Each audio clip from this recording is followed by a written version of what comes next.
Hey folks, so I am sitting in a John Deere 9610 combine. Um, we finally got our combine for the fall. Um, so we don't actually own a combine. We actually rent one. Uh, there's a smaller dealer about 15 minutes away um, that rents out a lot of their equipment. Mainly combines. They have a lot of combines on the lot, and they pretty much service them all, so they're ready to go. And they actually do quite a bit with, leasing out, or not so much leasing out, but renting out for the fall or for wheat harvest. Um, for us, it just does not pay for us to buy a combine. Um, we're kind of stuck in the middle there, where the combine we could afford is almost not big enough for our operation. Now, if we had a smaller combine, we could get by. This combine's plenty big for our operation, but we like it a lot. So what we've had the last couple years is a 90. I believe we've had 9600s in the past. This is a 9610. I'm not sure if it's slightly bigger or what. I don't know. Um, but we'll get a 96. We'll just say a 9600. Usually, I think about a 20-foot bean head, 20 to 25 foot. I almost think we almost had a 30 last year, but I don't know. And then we get an 8-row corn head. I haven't. I started my channel in August, so I don't have anything on the corn planter. We plant with a 6-row. We have a John Deere 7200, I believe. Corn planter. It's a 6-row. So we plant with a 6-row. We combine with an 8-row. A lot of people think that does not work. It works just fine for us. We do not run any GPS of any sort planting. Um, we just it usually works. Sometimes we get a little bit off. It does happen, but we make go with it. And this really works well for us. What we'll do then, we have our Ficklin cart, which is 600 bushel, I believe. We'll have that with one of our tractors. Usually then we will borrow a cart from one of my dad's cousins. Either we got ones right around the corner. They have 2 carts, or there's another one that doesn't farm a lot, but he's got a pretty good sized cart. I think it's almost a 800 bushel. And usually one of their tractors then. Not that we need to. We have 2 good tractors we can throw on a cart. But we do all that, and then my cousin's usually hauling. And usually we can have, by the time he gets back, both carts full. And usually the combine is full, I believe. He doesn't usually have to wait long though. We were on a 6-row. He still might.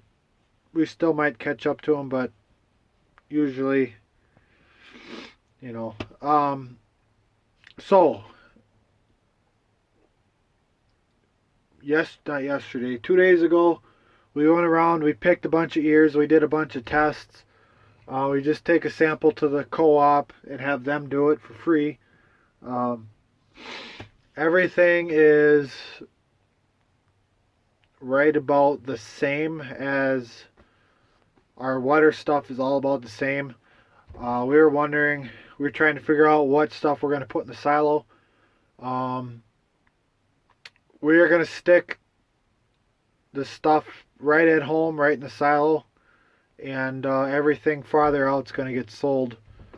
Um, and that is going to happen probably this week. So stay tuned for that. We pulled the roller mill out. Maybe I'll go look at that too. I can show you that. We pulled that out today. We had to move it. We sold some bales. Uh, and what else happened? Well, it snowed about 3 to 4 inches. It snowed 2 days ago, Monday. And so as of right now, for the baling, they got a chance of snow tonight, just a little bit, but it's going to be in the 40s the next 2 days, next 2 or 3 days. Monday is in the 40s with a little bit of rain, snow. Starting like Tuesday, I believe, we are looking at about lows of mid-teens, like 14. If that happens, my plan is we're gonna bail. So when your bedding is froze, it's what's called freeze dried. Basically, when you bale it, it's not going to read any moisture because all the moisture is froze. So my plan is to bale. Because it'll be dry. It'll be dry. My only worry is that when it warms up, because it's gonna warm up a little bit, it might get into the 40s. Then after that, is that bale gonna heat up or? I really don't know. I did some freeze dried bean straw last year, but it was late. We were kind of fighting. It was right before Thanksgiving, I believe we were trying to do that, and it worked wonderfully. And I don't just a whole bunch of I don't knows, I guess.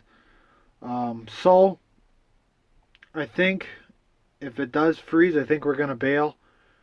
Uh, it Even if they get ugly, they get ugly. I think Wisconsin right now is in not just Wisconsin. There is a bedding shortage, and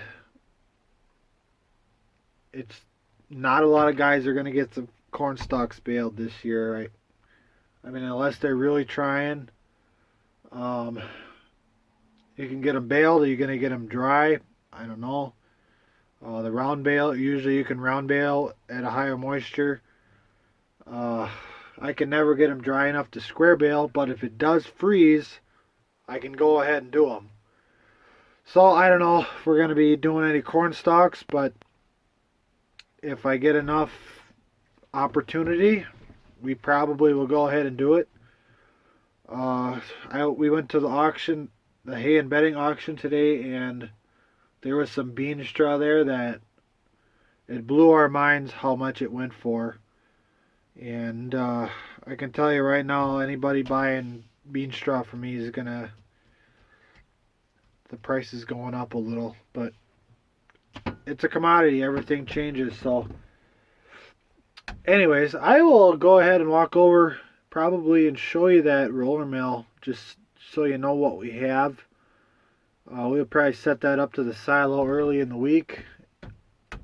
Probably go ahead and combine it. We should get that silo full in probably about a day and a half, maybe 2 shorter days. I don't know. Just the one silo we can usually fill up in a hurry, but yeah, I'll walk over there and show you that. Alright, so here we got, this is an automatic brand roller mill. We really like this thing. Before this we had a Gale recutter. And We used that, I believe, as long as I remember. I'm not that old, so whatever. But we actually always put our tillage tractor was always our biggest tractor. We had to put on the blower just to run it because I believe it was a hammer mill.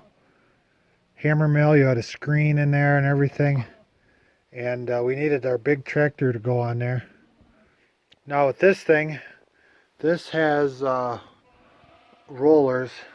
You see we got a bunch of straw in here, but down in there's two rollers that run opposite direction, so it goes in between, and they're only basically what you want is you want to crack the corn. So there's two rollers in there.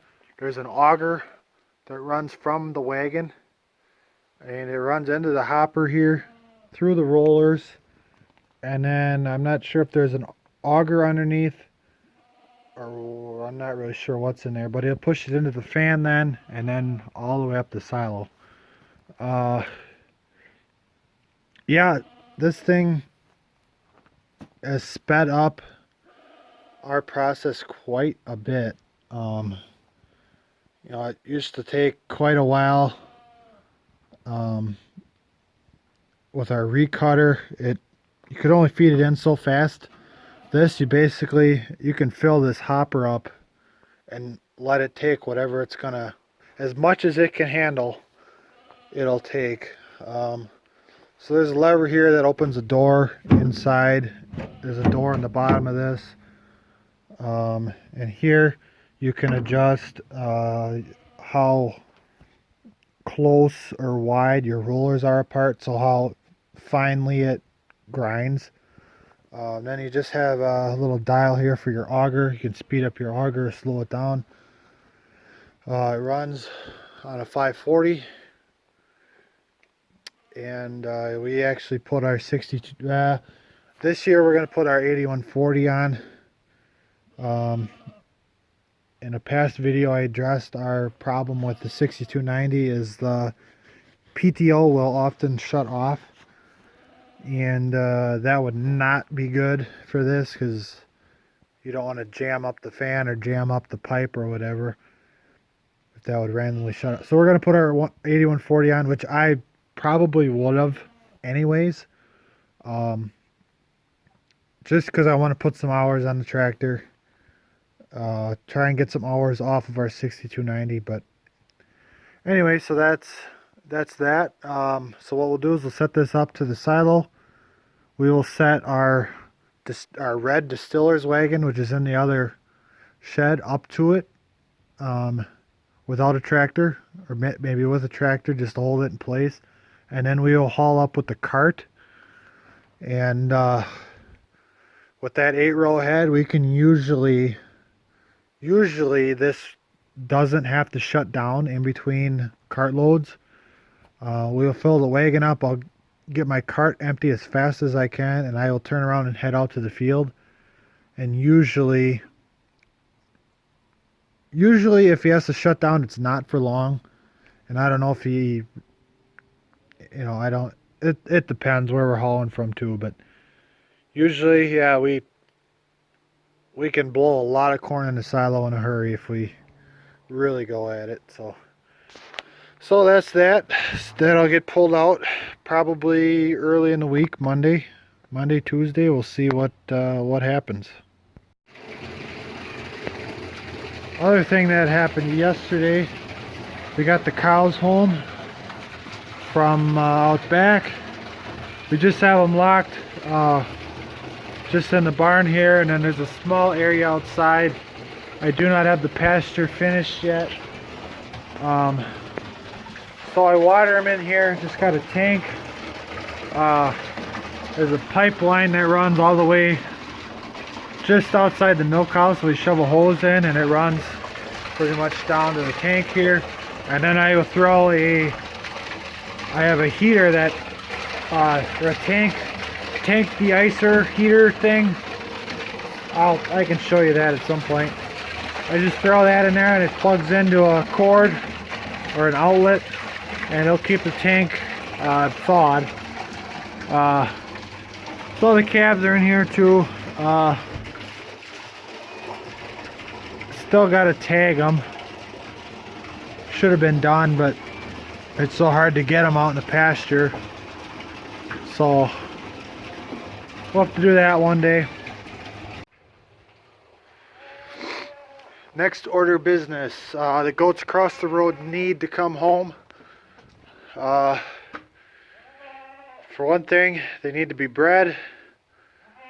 I shouldn't say they need to be bred, but the weather's nasty out there, and I don't want to be feeding them across the road when it's 14 next week. So we're going to get them in. I'm just going to go ahead and take the shovel and scrape this a little bit. I'm not too worried about this side. And then I got some sawdust on the end there. Maybe we'll throw that down. Alright, so I did a bunch of scraping in here. It is what it is at this point. So tomorrow, maybe tomorrow. I'm actually taking tomorrow afternoon off. Sometimes you got to put the work aside and pay some attention to your girlfriends. So I'm going up tomorrow. I'm going to see her. She's at college, so it's only about an hour and a half. So we're going to see her tomorrow. She's been really patient with me, and I really appreciate that. She is a city girl, but we're slowly working her on here, and she's starting to understand that sometimes the work needs to come first, and sometimes you gotta just throw down the tools and pay her some attention, otherwise you'll be single. Advice for all you guys and girls. And it's good to do, with family too as well. Just to throw the work aside and visit with family and friends as well. So anyways, stay tuned. We'll be doing some high moisture here shortly. Hopefully a whole bunch of baling. Not sure when we're going to start shelling. That'll probably be quite a while. We do have 20 acres of beans to do. I'm not sure if I'll get any footage of that. But yeah, thanks for watching. I appreciate it. Like, comment, subscribe. Follow us on Instagram, WI Boards Beef and Baling. I do my best to put stuff up. I'm not the best at it. But yeah, thanks for watching. I appreciate it. And as always, I hope to see you next time. Left all my sweatshirts in here. Got 'em.